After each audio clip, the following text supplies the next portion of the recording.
സതീശനെ അനുകൂലിച്ചു വെച്ച flex board നശിപ്പിച്ച നിലയിൽ. മുഖ്യമന്ത്രി സ്ഥാനത്തേക്ക് വി.ഡി. സതീശനെ അനുകൂലിച്ച് മലപ്പുറം വണ്ടൂർ ബൈപ്പാസിൽ വെച്ച ഫ്ലക്സ് ബോർഡാണ് നശിപ്പിച്ചത്. ഇന്നലെ രാത്രി വെച്ച ബോർഡ് ഇന്ന് ഉച്ചയോടെയാണ് നശിപ്പിച്ചത്.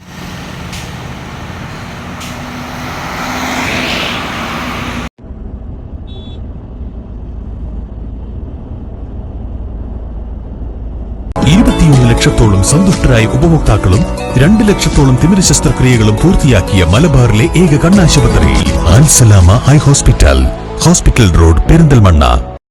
ഇന്നലെ തവനൂരിലും വി.ഡി. സതീശനെ പിന്തുണച്ച് ഫ്ലക്സ് ബോർഡ് സ്ഥാപിച്ചിരുന്നു. കേരളത്തിന്റെ നിയുക്ത മുഖ്യമന്ത്രി വി.ഡി. സതീശന് അഭിവാദ്യങ്ങൾ എന്നാണ് ഫ്ലക്സിൽ എഴുതിയിട്ടുള്ളത്. തവനൂർ മണ്ഡലത്തിലെ തൃപ്രങ്ങോട്, പെരിന്തലൂർ ഭാഗത്താണ് ഫ്ലക്സ് പ്രത്യക്ഷപ്പെട്ടത്. നേരത്തെ തവനൂർ പാറപ്പുറത്തും ഫ്ലക്സ് സ്ഥാപിച്ചിരുന്നു. യൂത്ത് ലീഗ് പ്രവർത്തകനായിരുന്നു അവിടെ ഫ്ലക്സ് സ്ഥാപിച്ചിരുന്നത്. ഫ്ലക്സിനെതിരെ കോൺഗ്രസിലെ ഒരു വിഭാഗം പരാതി ഉന്നയിച്ചിരുന്നു.